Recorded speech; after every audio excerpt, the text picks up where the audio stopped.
You're cool.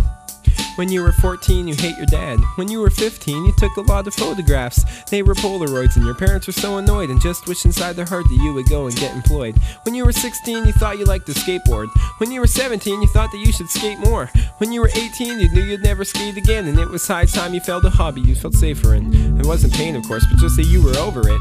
High school was cool and all, but it's done, get over it. You scoffed at all your friends who went to get real jobs, contemplating how to get your dumb friends to peel off. After thinking hard, it all became apparent that being cool would come by hunting out the esoteric.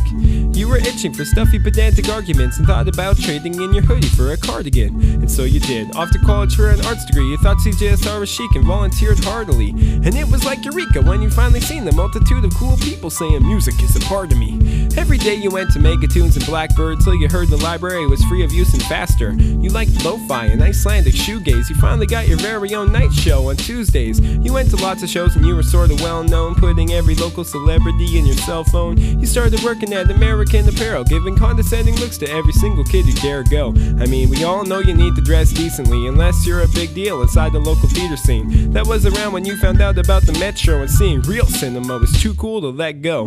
Monday nights you went to Princess or Garno, unless you caught wind of some loft party or art show. The French films became your absolute favorite, and someone told you that they're similar to novels. Whoa!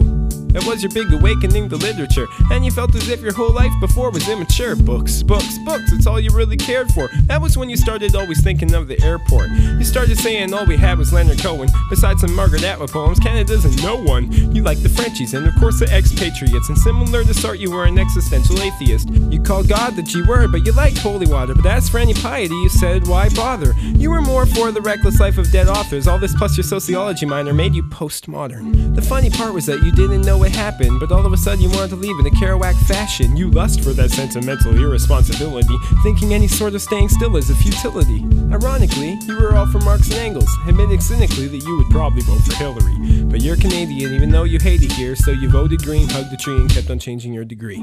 It occurred to you that thin people looked depraved and interesting, and because of that they were treated different. You also noticed most of the fatty foods you craved were made of meat and dairy, so you were all in for veganism. You didn't say it was that you could look deathly ill, but because animals are people too, and why should they be treated different? That's the only self-denial university instilled, cause in a postmodern way you've given yourself over to hedonism. Huh. So who can define what love is anyway? That two people forever thing had up and died with Hemingway. It's so idealistic, it's so Jane Austen. It's too difficult to find and too easy to get lost in. You found a mirror to love inside of every set of eyes, and the sadder ones that always had you hypnotized. You took them to your dorm, till it became the norm. But soon every morn felt bitterly forlorn. Your lovers left, and you weren't even sore at him, cause sex had grown boring and you rarely even orgasmed. You just wanted to touch base with yourself. You felt you built this house without a door to get back out. All despondent with the bottler and we, sardonic and lethargic and almost suicidal. You'd fall asleep with cigarettes on the sheet, nearly dying every night as if it were some recital. Cause it's always been cool to have everyone calling you, concerned you're gonna kill yourself if they aren't calling you. The only thing holding you back from killing yourself was years of Sunday school and the childish fear of hell.